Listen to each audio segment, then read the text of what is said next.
चालू करना है, बकवास कर रहे हो। पिछले 13 दिन से मैं वो बकवास कर रहा हूँ। ये बकवास है क्या? ये बताओ आप। नहीं, बकवास है क्या? बकवास है।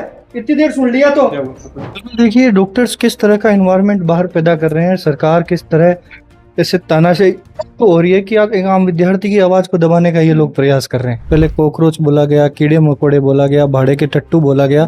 अब 13 दिन की इस आमरण अनशन को अगर बकवास का दर्जा दिया जा रहा है तो किस तरह राजस्थान का युवा इस चीज को देखेगा कि हम क्या मांग रहे हैं। हम हमारी राजभाषा मांग रहे हैं, हमारा छात्र संघ चुनाव, हमारा अधिकार मांग रहे हैं। इस मामले पे बकवास हो रही है ये। मैं यहाँ इलाज लेने के लिए मना कर रहा हूँ, सरकार सुन नहीं रही है और ये बोल रही है मैडम कि आप बकवास कर रहे हो। यहाँ डॉक्टर्स 13 दिन से आमरण अनशन पे हैं, उसके बाद ये बातें बोल रही है कि बकवास कर रहे हो। यहाँ किस चीज का अधिकार है डॉक्टर को ये बोलने का कि बकवास कर रहा हूँ मैं यहाँ? डॉक्टर आप कैसे क्यों बोल रही है? डॉक्टर आपको ऐसा क्यों बोल रही है? तो क्या हालत आपकी इतनी गंभीर है? बिल्कुल, देखिए 13 दिन से आमरण अनशन पे हैं, उसके बाद में इस तरह का व्यवहार डॉक्टरों के द्वारा किया जा रहा है। सरकार का कोई नुमाइंदा यहाँ सुनने नहीं आ रहा है।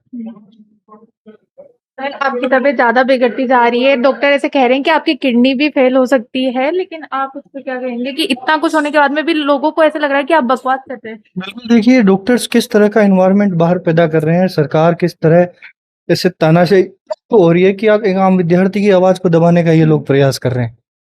पिछले 13 दिन से आमरण अनशन पर बैठा हूँ, उसके बाद ये लोग किस तरह अभी लिखे मैंने इनको दिया है कि मैं किसी प्रकार का इलाज नहीं लूंगा, हमारी मांगे जायज है।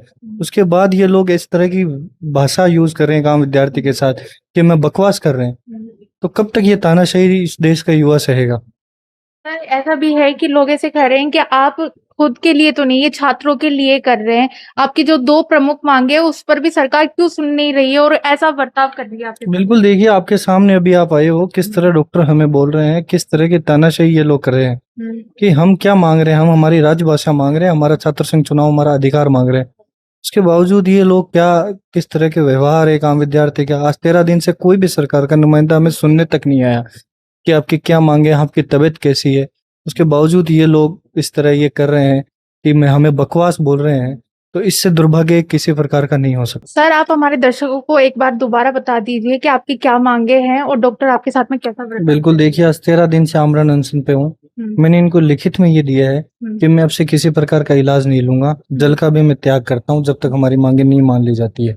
उसके बावजूद यहाँ के जो डॉक्टर हैं ये हमें ये कह रहे हैं कि ये क्या बकवास है। क्या हम बकवास कर रहे हैं? पिछले 13 दिन से आमरण अनशन पर बैठा हूँ, मैं बकवास कर रहा हूँ। तो ये तमाम चीजें हैं कि एक आम युवाओं को किस तरह दबाया जा रहा है राजस्थान की सरकार के द्वारा कि मेडिकल ट्रीटमेंट भी जब हमने लेने को मना किया तो ये बकवास जैसे वर्ड यूज किए जा रहे हैं। पहले कॉकरोच बोला गया, कीड़े मकोड़े बोला गया, भाड़े के टट्टू बोला गया।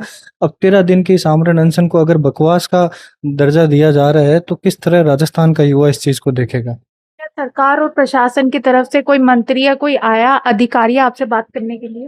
बिल्कुल, देखिए अभी तक कोई यहाँ हमारे पास नहीं आया है। ये लोग हमारी इनको जान के कोई किसी को नहीं पड़ी कि जान जाए या इसकी तबीयत बिगड़ती जा रही है।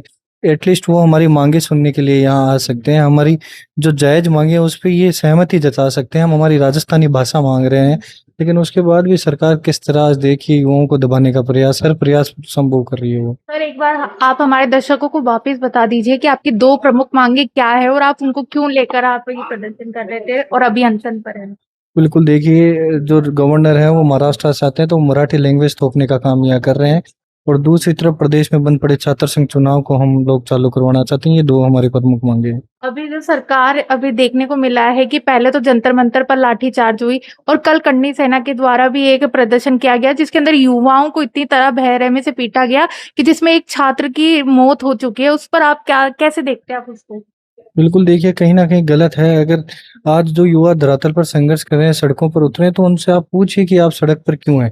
उन पे लाठी मत चलाइए, आप उनसे वार्ता कीजिए जाके कि आपकी क्या मांगे हैं। आप उन पे सहमति जताइए या उनका कुछ ना कुछ सोल्यूशन निकालिए।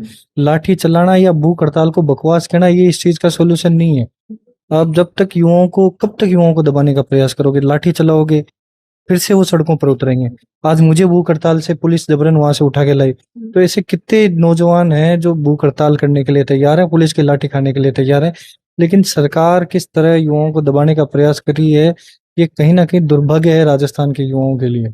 जब आपको जबरन उठाया जा रहा था उस टाइम पे कुछ छात्र ऐसे थे जिनके साथ में बहुत बदसलूकी या वो गलत व्यवहार किया, उस पर आप क्या कहेंगे? और सरकार से क्या कहेंगे कि आप ऐसा क्यों कर रहे हैं? बिल्कुल देखिए, सरकार को अभी भी चेता देना चाहेंगे कि हम शांतिपूर्ण तरीके से ये आंदोलन कर रहे हैं। हुँ। यानी आपने जिस तरह दिल्ली के जंतर-मंतर पर देखा युवा आक्रोशित हुए थे, हाँ। तो राजस्थान में उस तरह के हालात ना हो, आपको घरों से निकलना बंद ना करवा दें हम, इससे पहले ही आप हमसे वार्ता कीजिए, हमारी जायज़ माँगों पर सहमति जताइए। क्या लगता है सरकार आपसे बात करेगी इस बारे में? ये जो हॉस्पिटल के अंदर लोग हैं या जो आपका इलाज कर रहे हैं डॉक्टर, वो आपके साथ में ऐसा बर्ताव क्यों कर रही है? सरकार के कहने पे या इनका ऐसा ही? बिल्कुल देखिए, जब मैंने रिटर्न में इनको ये दिया कि आज से मैं किसी प्रकार का इलाज नहीं लूँगा, तो ये हमें बकवास बोल रहे हैं कि आप ये क्या बकवास कर रहे हो? यानी सरकार के इशारों पर अब क्या डॉक्टर चलेंगे?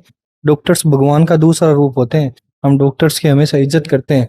लेकिन आज जिस प्रकार का व्यवहार हमारे साथ किया जा रहा है, तो कहीं न कहीं सरकार के इशारों पर ये सारे काम हो रहे हैं और युवाओं को दबाने का काम ये लोग कर रहे हैं। तो इसके खिलाफ कैसे भी ये कर लें, लेकिन ये लड़ाई हम लोग पीछे नहीं हटेंगे, इस लड़ाई को मजबूती से लड़ेंगे। बकवास क्यों कह रहे हैं? और उसके अलावा एक और है, मैं ए लास्ट क्वेश्चन मेरा आपसे ये रहेगा कि जंतर-मंतर पर लोगों पे लाठीचार्ज हुई, उसके बाद में धर्मेंद्र प्रधान का इस्तीफा हुआ। अब क्या लगता है कि ये छात्र किसी का बुरा होगा तभी छात्रों की बात सुनी जाएगी सरकार द्वारा? बिल्कुल देखिए, ये चाहते हैं कि किसी का बुरा हो हाँ। और मैं मेरी जान देने के लिए तैयार हूँ। शुभम रेवाड़ इसी बेड पे अपने प्राण न्योछावर कर देगा, लेकिन आप हमारी माँगों को मानना पड़ेगा आपको। आप चाहते हो कि राजस्थान का कोई युवा बलिदान दे, तो राजस्थान की सरकार को मैं कहना चाहता हूँ कि बलिदान शुभम रेवाड़ देगा। लेकिन राजस्थानी भाषा का रेगुलर डिपार्टमेंट और प्रदेश में बंद पड़े छात्र संघ चुनाव आपको बहाल करने होंगे। दोस्तों, हमने लगातार जो ये छात्र संघ चुनाव को लेकर बहाल करने की बात है, वो हम आपको लगातार बता दे रहे हैं। अब जो शुभम रेवाड़े अनशन पर बैठे हैं, उनका ये कहना है कि वो अब इलाज लेने के लिए भी तैयार नहीं है, क्योंकि वो डॉक्टरों को ऐसा लगता है कि वो बकवास कर रहे हैं। अब देखना ये होगा कि इनकी बात सुनी जाती है, नहीं सुनी जाती है, इनकी मांगे रखी जाती है, नहीं रखी जाती। ऐसी तमाम खबरों के लिए देखते रहिए द घटक।